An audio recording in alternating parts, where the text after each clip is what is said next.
এটা একটা 38 বছর বয়সের মেল পেশেন্টের এমআরআই ব্রেন স্টাডি হয়েছে। এটা T2 সিকোয়েন্স। এই পেশেন্ট দেখুন হাই ফ্রন্টালে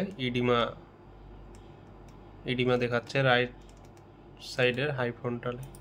এটা হচ্ছে T2 ফেলিয়ার সিকোয়েন্স।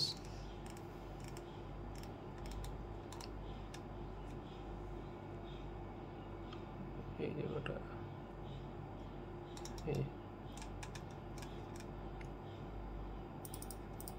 এটা সোয়ান সিকোয়েন্স নেওয়া হয়েছে ওই ফাইন্ডিংটার উপর ভিত্তি করে।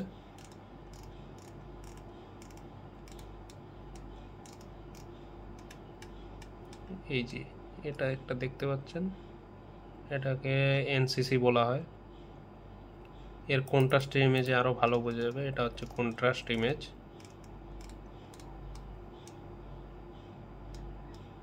এই যে এই জায়গাটা দেখতে পাচ্ছেন, রিং ইনহ্যান্সমেন্ট করেছে, এটাকে এনসিসি বলা হয়।